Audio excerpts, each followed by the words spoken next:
Hi. I haven't made a video blog since January 2013, and it's currently September 2015. Sorry about that. Not that I really think that many people were watching them to begin with, and not that I think that many people will watch this one. But, you know, video blogging was something I always enjoyed doing, and I don't really know why I stopped doing it, except that I misplaced my video camera. And last night I stumbled on my old video blogs, and I was like, wait, why did I stop doing this? Oh, because I don't have a video camera. Wait a second. My phone is a video camera, and an MP3 player, and a normal camera, and a phone, and a computer, and why don't I just use my phone to do one? So that's what I'm doing. If you notice, the video quality is significantly higher than it was in my old video blogs. That's because I have like an 8 megapixel front-facing camera now. Technology. So the last time I made one of these video blogs, I was 27 years old. I was in the middle of a fairly functional relationship. I had just been working at the library for a few months at that point, and I was still working at Arbor Hill. And now I am 30 years old. And I am still a library clerk with the Albany Public Library, but I'm not working the desk at Arbor Hill anymore. So the second to last video blog I made, I said, yeah, so I work the desk and I help people check in and out, but I don't enter new material for circulation or anything. Well, that's what I do now. I'm in collection management services and I handle all the new stuff before it enters circulation.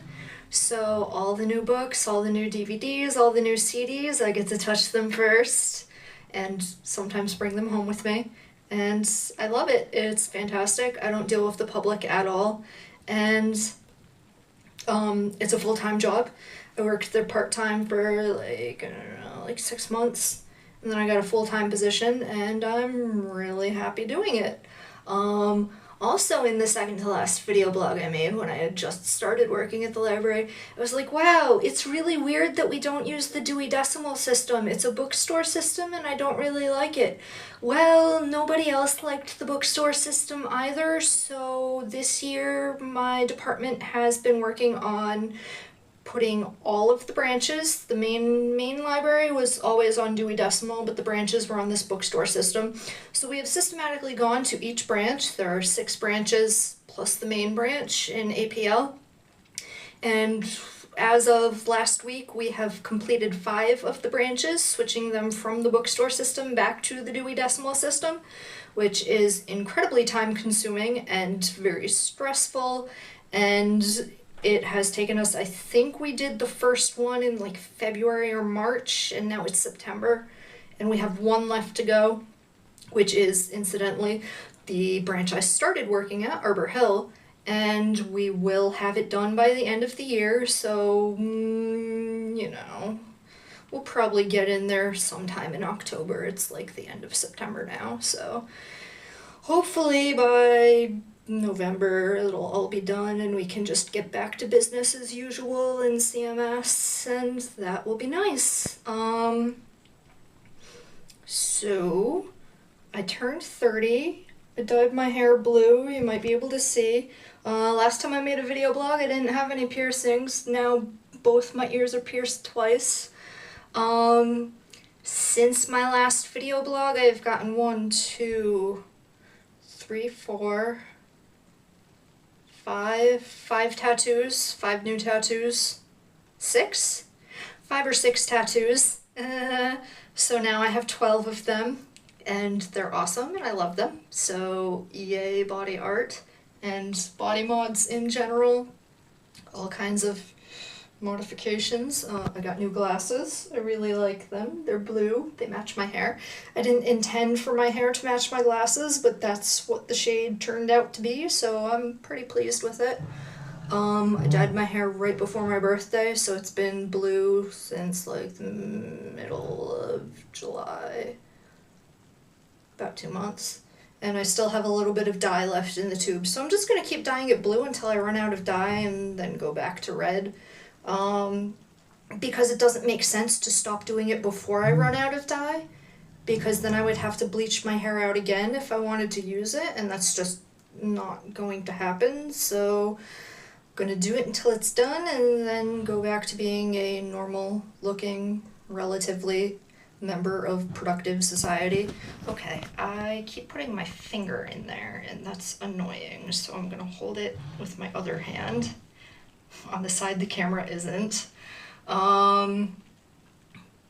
Oh, so relationship, functional relationship, not a thing anymore. That dissolved about 2 years ago. And after that, I dated someone for 6 months, and I was like, I'm not really happy doing this. Why don't I just take some time for myself? So I did that for a few months, and then somebody else asked me out, and I was like, I really like him. We have all these friends in common. People kind of expect me to say yes. Yeah, why don't I date him? And I did that for a few months, and I was fucking miserable. So I decided that this whole taking time for myself thing is something that I really needed to just keep doing. So I have been single, deliberately single, for the past year. It's been a year. It's September now, so I've been doing it for exactly a year. And I am really happy doing it. I like being single. I like not having to worry about anybody else's happiness except for my friends, and I get all of my emotional needs met by my platonic friends, and I'm perfectly happy doing that. It's not having to worry about sex is just incredibly liberating. I don't miss it, and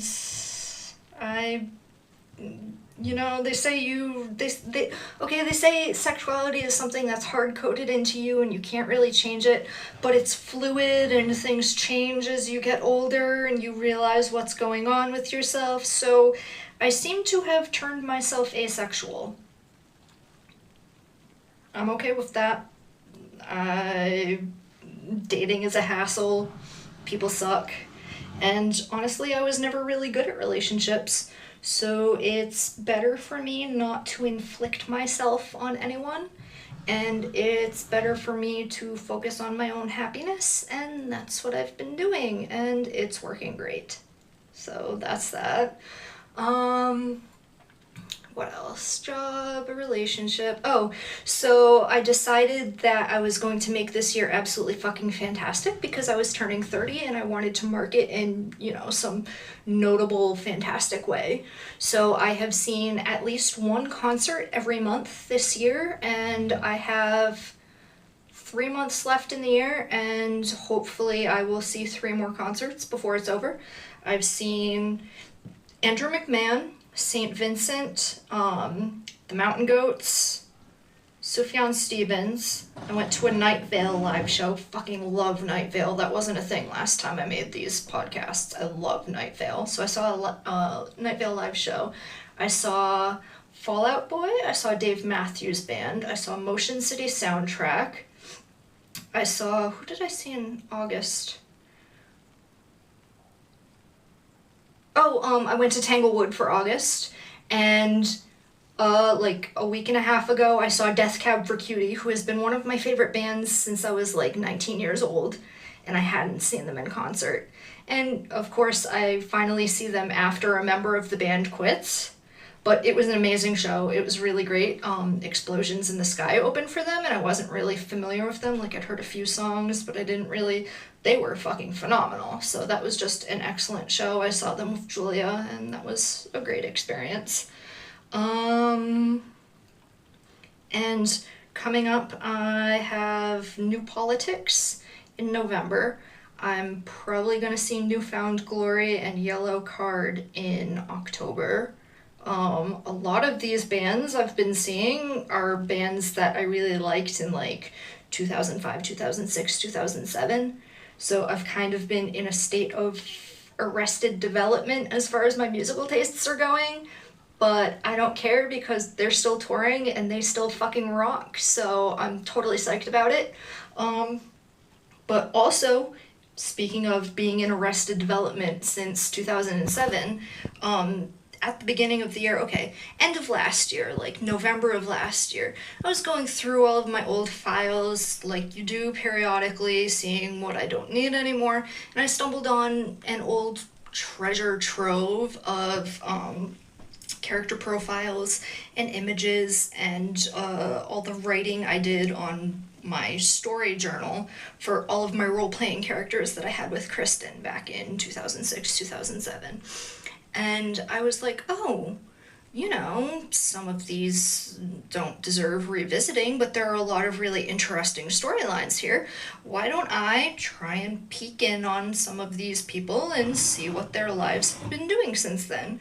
So in November, I wrote about these guys in Vegas.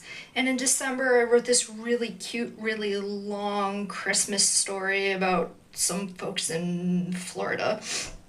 And then at the beginning of January, I was like, okay, I've got this bunch of people in Detroit, and I'm just gonna see how many of them are still interesting. So I started writing, and I started writing about two characters, and then they both had families. So I started writing about their brothers, and then I realized they have complete families, so they didn't get cast when we were playing around. We just cast the characters we were playing with. So I said, well, I'm gonna go in and give faces to all of their family members. And then I started writing about their family members, and I've been writing about the same set of characters since January, and it's now September. I've got about 200,000 words, which is more time than I have ever spent on any storyline at all in the history of my life. And you know, I've got a timeline that stretches from like 2012 to like 2016, and I have enough to make a novel out of it if I can actually get somewhere with the plot lines I'm trying to follow. So I maybe by the end of the year, hopefully, will actually have a novel, and that would be really cool. I've never spent this much attention on one set of characters before. The longest single thing I ever finished writing was my nano work for 2012 or 2013. 2013, I was living here. Oh, by the way, I have a new apartment. Later. So 2013, I did NaNoWriMo, except I didn't do NaNoWriMo because I don't have the attention span for 50,000 words in a month.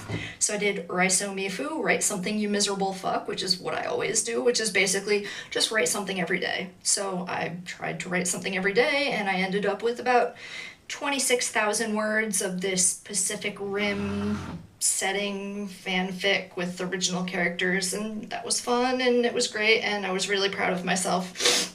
And now I look back on that story and I'm like, oh my god, look at the plot holes. I could pilot a Jaeger through those. Like, I'm pretty sure I could have a kaiju battle inside the plot holes and not touch the edges of the plot holes. But I had fun writing it, and it gave me some experience writing original characters for a set duration. And you know, I just went back and picked up all these old characters that I was curious about what they were doing now, and I have a lot of things to say about them, I guess. I really love my characters. There's, you know, a couple of them are really stupid, and most of them are really, like, emotionally messed up somehow or another. But, you know, me and my hopeless romanticism, that only works in fiction because real life doesn't actually work like that. But in fiction, love can fix things. It doesn't happen like that in the real world. But if I write it, I can make it like that, and that's what I've been doing, writing these messed up characters fixing each other with love, and it's fun. I'm really enjoying it. I'm basically just writing for myself. I have a few people who are reading it, and I'm posting it on LiveJournal, but who the fuck uses LiveJournal anymore? So I have like 3 or 4 people who have been following these stories as I've been writing them, but I've been writing it all out of order, like bouncing back and forth in the timelines, filling in backstory, and So if you read it all in order, it makes sense and it hangs together really well and it's cohesive and you can see things start at one point that get referenced further down the storyline, and it holds together pretty well, but nobody's reading it in order. Everybody's reading it as I post it. So by the time I'm done with this and I put it together and call it a novel, which I don't expect to get published anywhere, I might try to self-publish on Amazon or something, but honestly, like, I'm not doing it because I expect to publish it. I'm not doing it because I want people to look at it and be like, oh wow, she's a really good writer. I'm doing it because I'm enjoying it and I like talking about these characters and I'm having a lot of fun with it. So basically just writing for my own amusement has been going really well, and I'm gonna keep doing it until I stop having fun with it, and I haven't stopped having fun with it yet, and it's been almost 10 months now writing the same set of characters. So I don't know. I really enjoy it. And of course, me and my musical playlists. I've been making playlists to go along with the storylines, and I've got like 6 playlists that go along with these characters now because I can't stop. You know me, I don't stop anything. I don't think 8 tracks was a thing last time I did a video blog, 8tracks.com. I've been posting playlists on there. I have like 75 playlists up there now because I really miss doing college radio, and making playlists on 8 tracks is the closest thing I get to doing college radio anymore. And I don't get to talk, but when I was talking on the radio, I was mostly just rambling to myself anyways, except for the show I shared with Kristen. And I don't know, people listen to them, not a lot of people, but enough people, and I listen to them, and I really just make them for myself so I can go back and listen to these playlists while I'm writing or whatever, and I'm doing it for myself, and I'm having fun with it, and that's all that really matters, I guess. I keep looking at my image in the camera instead of looking at the lens of the camera, so it looks like I'm not actually addressing you, but I swear I'm talking to you, I'm just looking at myself. Which is so narcissistic, really. Isn't that terrible? No, not really. I've never had a front-facing camera before doing a video blog, so I can actually make sure you see my entire head in the frame and not like an accidental nipple slip or whatever. Although I don't think I ever actually had one of those, and I've been doing bathtub blogging since like, I don't know, like 2009? I'm pretty sure I started when I was still living with my parents, so 2009, 2010. Yeah, because the first one I did, or the first or second one I did, I showed people around my bedroom, and that was when I was living in Auburn. So 2009, 2010, I've been doing video blogging since then. And I mean, yeah, there was like a 2.5-year gap in there since the last one and this one, but I have a tub and I plan on using it, and I have a really nice front-facing camera, so I can make lots of these now if I have interesting things to talk about, which I never really waited until I had anything interesting to say when I was making them before, but I don't know. I did that video meme back in 2011, and that was fun. I went back and watched all those videos last night, like, oh, you know, I had a lot of fun with this. Why don't I keep doing this? So maybe I'll go look up another video meme and do that. That would be fun. I didn't do most of those in the tub. That was the first time some of people saw me in a video with my clothes on. But, you know, it was fun, and I don't have to do this in the bathtub. I just thought I would continue the continuity with this newest update. And honestly, I don't know how long a video I can make with this. It's a 64 gig phone, so it's up to 20 minutes now and it still hasn't cut me off, so I'm just gonna keep, I'm gonna stop talking. Is there a 20-minute limit on YouTube? Maybe I should shut up. Okay, it's 19:30 at this point, so I'm going to shut up. I've made a video blog. I will continue making video blogs because I have fun with them and I did miss doing it, and I will see you next time I make a video blog. Bye!